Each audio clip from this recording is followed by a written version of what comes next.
नमस्कार। आपका अखबार के इस अंक में आपका स्वागत है। मैं हूं प्रदीप सिंह। समाजवादी पार्टी के नेता मोहम्मद आजम खान ने समाजवादी पार्टी के मुखिया, राष्ट्रीय अध्यक्ष और पूर्व मुख्यमंत्री उत्तर प्रदेश अखिलेश यादव को धोबी पाट मार दिया है। आजम खान ने जो किया है वो सिर्फ आजम खान कर सकते थे। उन्होंने समाजवादी पार्टी में अखिलेश यादव की क्या हैसियत है ये बता दी। मुरादाबाद से एसटी हसन को अखिलेश यादव ने टिकट दिया। उसके बाद मोहम्मद आजम खान ने जेल से, सीतापुर जेल में है इस समय, वो उनके खिलाफ 100 मुकदमे चल रहे हैं, तमाम मामलों में जेल में हैं, सज़ा काट रहे हैं। वहाँ से उन्होंने एक चिट्ठी जारी की। उन्होंने कहा कि अगर अखिलेश यादव रामपुर से लोकसभा का चुनाव नहीं लड़ेंगे तो वो रामपुर के चुनाव का बहिष्कार करेंगे। अब अखिलेश यादव की नींद उड़ गई। उनकी हिम्मत नहीं है लोकसभा चुनाव लड़ने की। पहले उनके आजमगढ़ से चुनाव लड़ने की बात हुई, फिर उनके कन्नौज से चुनाव लड़ने की बात हुई, और उसके बाद जो है वो दूसरी अलग अलग सीटों से उनके चुनाव लड़ने की बात होती रही। लेकिन सबको मालूम था कि वो कहीं से चुनाव नहीं लड़ने वाले।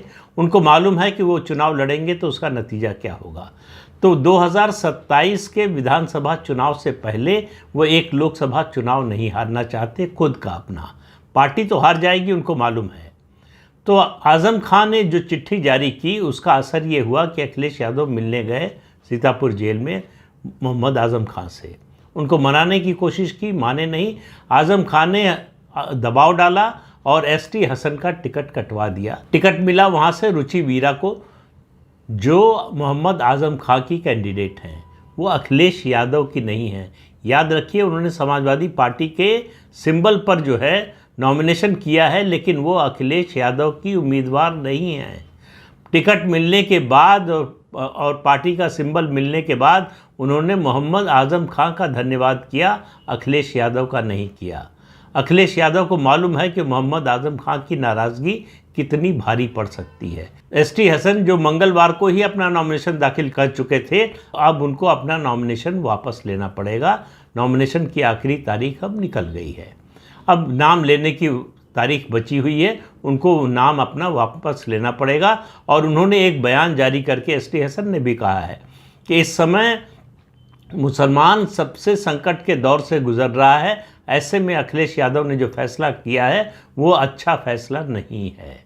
इसका मतलब आप समझ लीजिए, उन्होंने बगावत तो नहीं की है, लेकिन मुसलमानों को एक संदेश दे दिया है कि तुम्हारे साथ जो अत्याचार हो रहा है उसमें समाजवादी पार्टी के मुखिया अखिलेश यादव भी शामिल हैं। अखिलेश यादव ने मोहम्मद आजम खान के सामने प्रस्ताव रखा था कि तेज प्रताप यादव यानी तेजू यादव को, जो लालू प्रसाद यादव के दामाद भी हैं, उनको रामपुर से चुनाव लड़ा दिया जाए। उन्होंने, आजम खान ने साफ मना कर दिया। जो स्थिति है रामपुर की, उसमें मोहम्मद आजम खान खुद चुनाव लड़ नहीं सकते, उनके परिवार का कोई नहीं लड़ सकता, लेकिन वो नहीं चाहते कि सीट यहाँ से निकल जाए, उनके हाथ से, उनके अधिकार क्षेत्र से निकल जाए। उनको लग रहा था कि अखिलेश यादव लड़ेंगे तो मुसलमानों में एक आश्वस्ति का भाव आएगा कि समाजवादी पार्टी उनका ख्याल रखती है और मोहम्मद आजम खान का गढ़ बचाने, उनके संकट के समय में अखिलेश यादव उनके साथ खड़े रहे। लेकिन अखिलेश यादव को मालूम है कि रामपुर में उनके लिए जीतना मुश्किल है। बाई इलेक्शन में समाजवादी पार्टी हार गई थी और भाजपा के घनश्याम लोधी जो है वो चुनाव जीते थे। इस बार फिर वो उम्मीदवार हैं भाजपा की ओर से, और समाजवादी पार्टी को उम्मीदवार नहीं मिल रहा है। तो समाजवादी पार्टी दिल्ली से एक मस्जिद के इमाम मोहिदुल्लाह नदवी को उसने मैदान में उतारा है। उनका नॉमिनेशन हो गया है।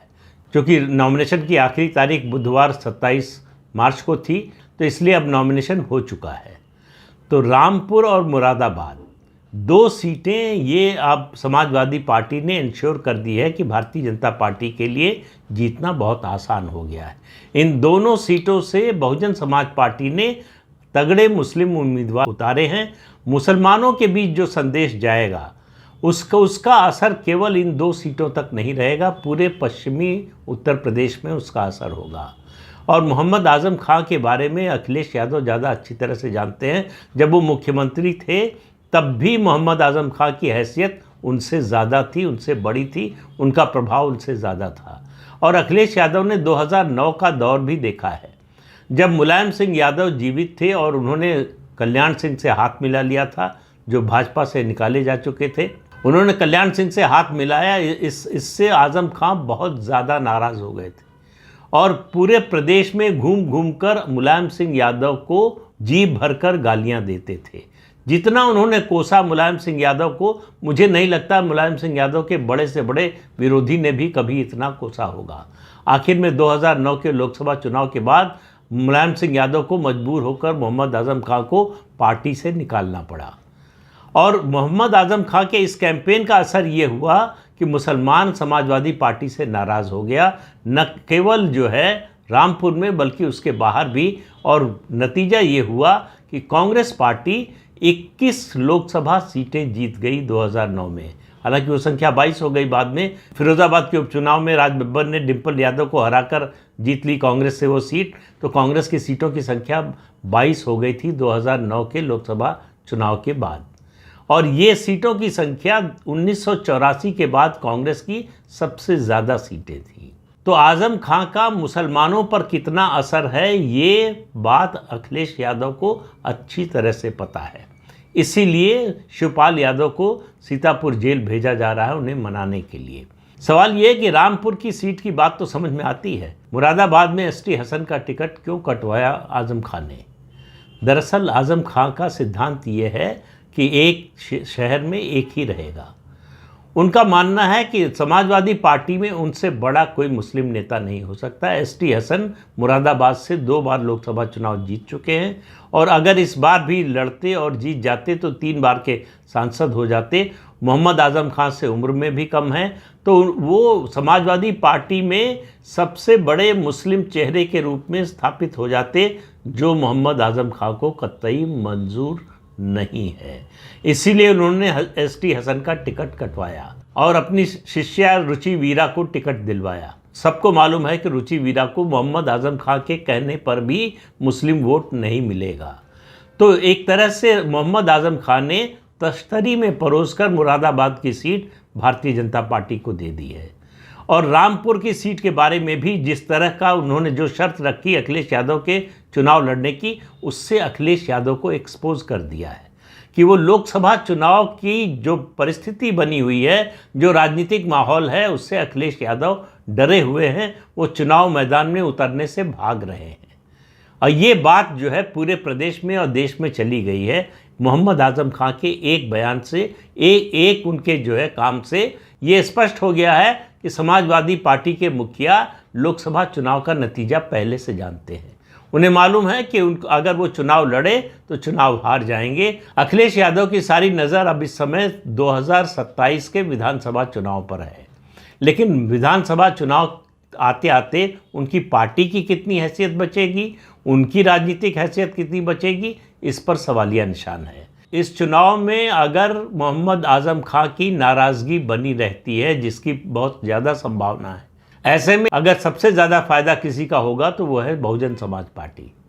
बहुजन समाज पार्टी की ओर अगर मुस्लिम मतदाता मुड़ा तो समाजवादी पार्टी के पतन की उल्टी गिनती शुरू हो जाएगी। जिस दिन मुस्लिम वोट समाजवादी पार्टी से हटकर बहुजन समाज पार्टी की तरफ जाएगा, उसी दिन से समाजवादी पार्टी का जो MY जनाधार है, वो जो समीकरण है वो टूट जाएगा और उसके बाद समाजवादी पार्टी के पास सिर्फ और सिर्फ यादव जनाधार बच जाएगा, जिसके सहारे वो न विधानसभा चुनाव जीत सकते हैं न लोकसभा चुनाव जीत सकते हैं। इसीलिए आज़म खां को मनाने की कोशिशें हो रही, इसीलिए शिवपाल यादव को भेजा जा रहा है सीतापुर जेल आज़म खां को मनाने के लिए। लेकिन आज़म खां मानेंगे इसकी उम्मीद कम नज़र आती है, और अगर माने भी तो जो कुछ घटनाक्रम हुआ है उससे जो संदेश गया है और उसका जो नुकसान होना था वो नुकसान हो चुका है। तो प्रधानमंत्री नरेंद्र मोदी का जो नारा है, जो लक्ष्य है NDA 400 पार और भाजपा 370 पार, उसमें एक आहुति मोहम्मद आज़म खां की भी आ गई है, उसमें उनका भी योगदान शामिल हो गया है। उन्होंने 2 सीटें भाजपा को जिताने का रास्ता साफ कर दिया है। ये दोनों सीटें ऐसी हैं जो मुस्लिम बहुल सीटें हैं। रामपुर में 52% से ज़्यादा हैं मुस्लिम मतदाता और मुरादाबाद में लगभग 50% हैं। दोनों सीटें भारतीय जनता पार्टी के लिए जीतना हमेशा टेढ़ी खीर रहा है। रामपुर तो बहुत कम जीती है, एक बार नकवी जीते थे और अभी घनश्याम लोधी जीते हैं। उसके अलावा जयाप्रदा 2 बार जीती हैं। मोहम्मद आज़म खां की मर्जी के खिलाफ। इसलिए ये जो भ्रम बना हुआ है कि मोहम्मद आज़म खां के बिना पत्ता नहीं हिलेगा रामपुर में, वो भी टूट गया है। बाई इलेक्शन में लोकसभा सीट भी हारे रामपुर की, और विधानसभा सीट जो उनके बेटे की अयोग्यता से खाली हुई थी वो भी जो है भाजपा जीती। तो ऐसे में मोहम्मद आज़म खां का राजनीतिक जो आधार था, जो ये उनका भौकाल बना हुआ था, कम से कम रामपुर और उसके आसपास के इलाकों में मोहम्मद आज़म खां जो चाहेंगे वो होगा। तो वो अब किसी को जिताने की स्थिति में नहीं रह गए हैं, लेकिन समाजवादी पार्टी को हराने की स्थिति में ज़रूर है। तो मोहम्मद आज़म खां की नाराज़गी अखिलेश यादव के लिए बहुत भारी पड़ेगी। और मोहम्मद आज़म खां का जो रवैया है, उन्होंने जो चिट्ठी लिखी है, जिस तरह से अखिलेश यादव को भागकर जाना पड़ा, फिर शिवपाल यादव को भेजना पड़ा, और एसटी हसन का टिकट मुरादाबाद से काटना अखिलेश यादव की कमज़ोरी को दिखाता है। ये बताता है कि अपनी पार्टी पर उनका अपना ही वश नहीं है। अपनी पार्टी के अंदर वो मुखिया होते हुए भी कितने कमज़ोर हैं, कितने वल्नरेबल हैं, ये पता चलता है उनके इस फैसले से कि पहले एसटी हसन का टिकट अनाउंस करते हैं, उनको जो पार्टी का सिंबल मिलता है वो नॉमिनेशन करते हैं, उसके बाद उनका टिकट काट दिया जाता है। तो इससे अखिलेश यादव की ताकत का अंदाज़ा समाजवादी पार्टी के अंदर, बाहर की बात छोड़ दीजिए, समाजवादी पार्टी के अंदर अखिलेश यादव की क्या ताकत है, ये मोहम्मद आज़म खान ने दिखा दिया। उन्होंने बता दिया है कि जेल में रहते हुए भी वो अखिलेश यादव पर भारी हैं, और उन्हें अखिलेश यादव की अब ज़रूरत नहीं है, अखिलेश यादव को उनकी आज भी ज़रूरत है। तो रामपुर और मुरादाबाद, इन दो सीटों के में जो घटनाक्रम हुआ है समाजवादी पार्टी के अंदर, उसने उत्तर प्रदेश का पूरा चुनाव जो है उसको एक तरह से सेट कर दिया है। भारतीय जनता पार्टी का जो लक्ष्य है उत्तर प्रदेश में 80 की 80 सीटें जीतने का, वो लक्ष्य और नज़दीक आ गया है। तो इस अंक में इतना ही। अगले अंक में फिर मिलेंगे किसी नए मुद्दे के साथ। तब तक के लिए अनुमति दीजिए। आपसे अनुरोध है कि ये चैनल देखिए, शेयर कीजिए, लाइक कीजिए और सब्सक्राइब ज़रूर कीजिए। नमस्कार।